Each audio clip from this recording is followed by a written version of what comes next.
Welcome back to Talking Europe. The European Union might be over in less than a year. The opening line of a letter or guest this week sent to the President of the European Commission, Jean-Claude Juncker.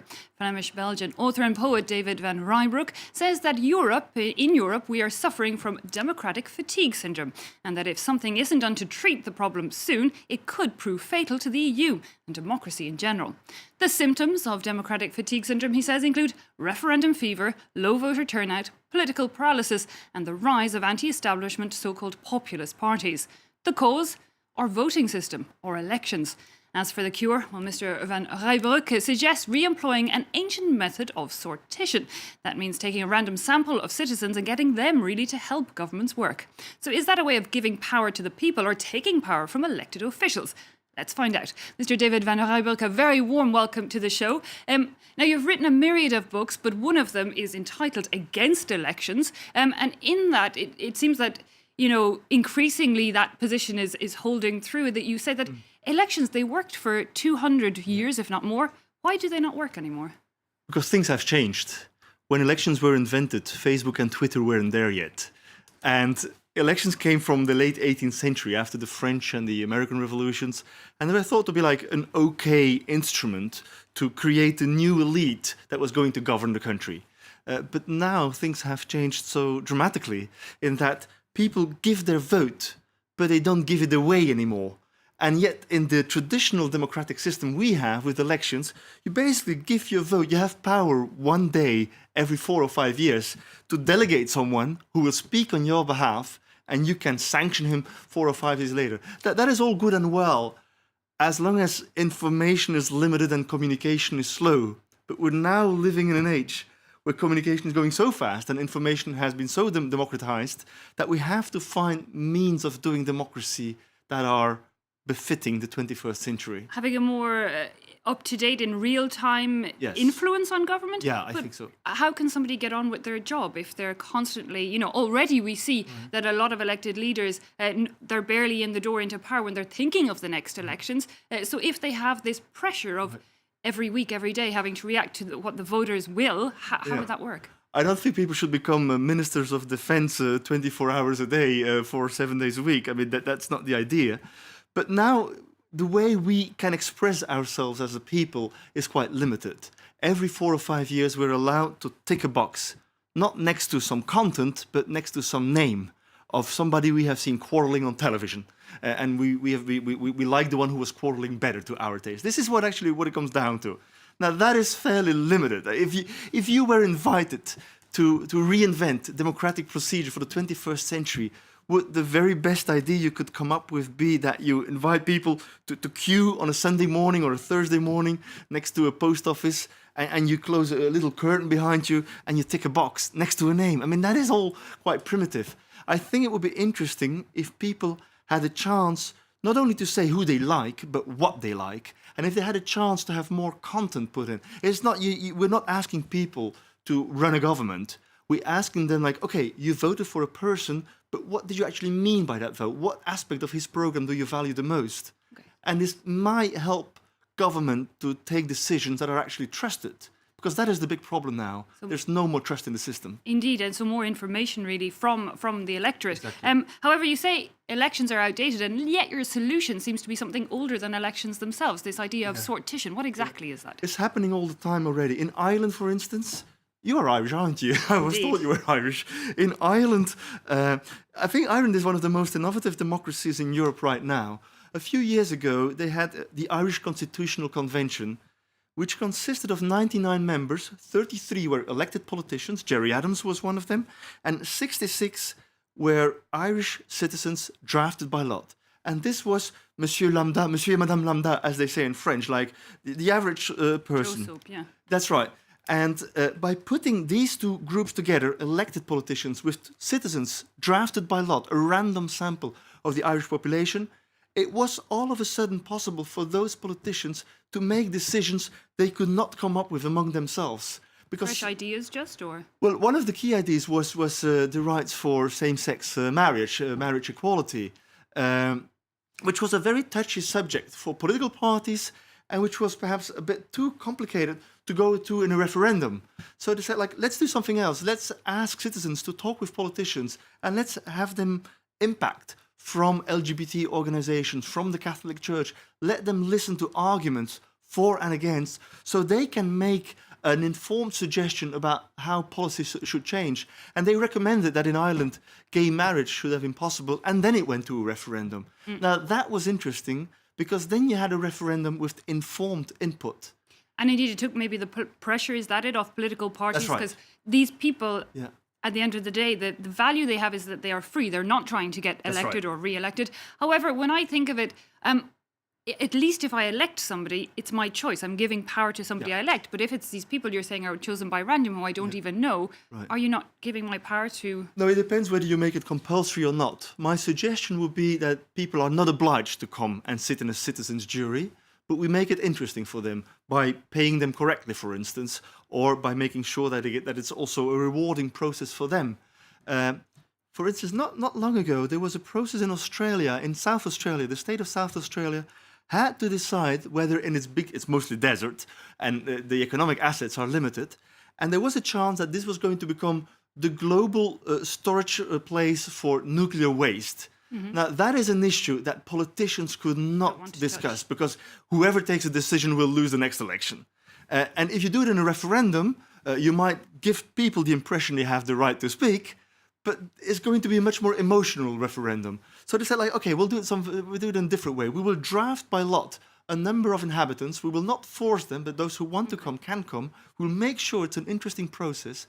And they sat together, talked to experts, talked to politicians, and voted against this. And indeed, referendums, people often vote for or against the party or the government rather than the issue. But again, I don't know who these citizen jury is. I haven't chosen them, and yet they get, in a way, to have power on my behalf. Well, it might be you, and if it's not you, you can give them input while they are deliberating. Okay. And in some cases, you even have a chance that it goes through a referendum afterwards, like with the Irish example. And we use sortition, lottery. It's actually a form of lottery. Random sampling, we use it already every day. And we use it in the worst possible way. And we call it polls. In polls, we ask citizens what they think when they don't think. And what they say is going to influence national policy making. Like, you are a French a parent who is making his sauce bechamel in the evening between 5 and 7 o'clock. You get a phone call from a polling station, and they ask you how you feel about Syrian refugees. There are too many of them. That answer will influence French policy making. And this is given by a citizen drafted by lot. It was not you, it was not me. But he is going to have an impact on French policy without making. having the time to read up and That's right. And really I would have think much about more it. confidence. I would have much more trust in citizens that have been drafted by lot, even if it was not me, if I know. But they get the time to talk. They will be able to meet experts. Then you will get a much more reasonable answer. And you're saying that the general public have an influence on that, and frustration, I guess, then with their decision can be registered, because, you know, not having the political party that you cannot elect the next year seems to be an issue. But are countries in favour of this? Do you think there's an appetite? You mentioned Ireland does it, one region in Australia, but in general, is there an appetite for this kind of thing? There is a growing appetite. But the thing is, to get this system running, political parties have to agree with it. And they are afraid of it because they think they are going to lose power. They are wrong. They are losing power right now because they're not changing the system. Political parties, to me, today, seem a little bit like people who have a little bit of a toothache and they choose not to go to the dentist because they fear the drill and it's annoying. Well, they think that the abscess won't come, but it is coming. And therefore, I think the best thing political parties can do is perhaps loosening a little bit their grips on power by letting citizens come along and talk with them. Having that more, because a lot, you say, the rise of these anti-establishment, very nationalist, often far-right, populist parties, as they are being called, you say is down to this detachment between people and politics. Not something you're saying that's new. You say that the structure of that comes from decades ago. Yeah, and I don't have any difficulty with populist parties. I mean, you even see in countries where people are not obliged to vote that the number of people who participate at the election is actually rising. So how can you be against a political movement that is successful? Increasingly, people are more involved in politics. I think it's good. I think populist anger, in my eyes, is it's a gift, but it's wrapped in barbed wire. And what most people do, and what most politicians do, is like, well, these people they are rascals, they are idiots, they're indecent. We shouldn't listen to them, and they have been trapped by the populist leader. I think that is very, very wrong. Because when you look, I mean, we're coming into this year, 2017, general elections in France, in the Holland, Netherlands, Germany. in Germany. Yeah. And there we've seen the rise of these nationalist parties. But a lot of the time their message is very simply, it's bring back control, the French first for France.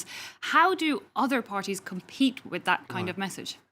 Well, that is a very good question. And my idea would not be in the sort of traditional campaigning matter where we have better arguments. Today, one of the easiest jobs in the world is to be a populist leader. The script is there, the frustration is there, the anger is there, there's a market for it, you only have to mobilize it. It's quite easy. It's a role you have to play. And I don't think it is enough to criticize populist leaders because their solutions are too simple. Populism today is the very, very normal result of a democracy that has been reducing itself to political parties, television debates, and elections.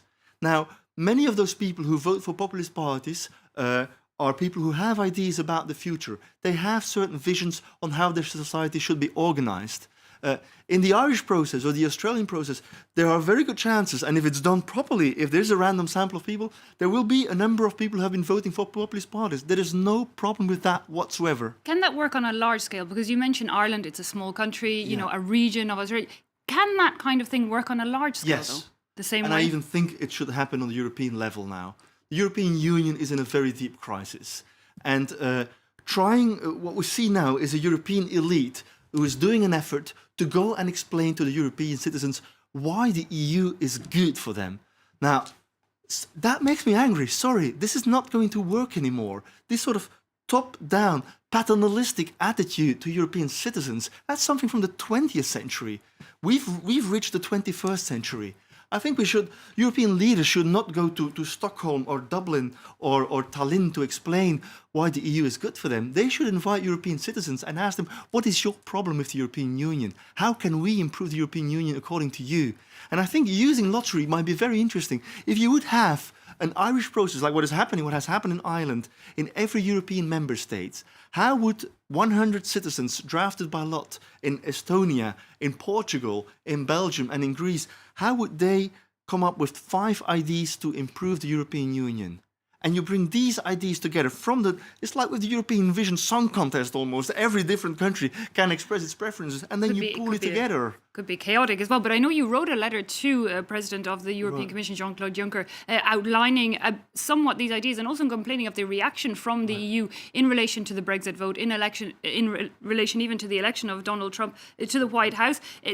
Do you think that there is a will on the EU level in the Brussels institutions to change? No.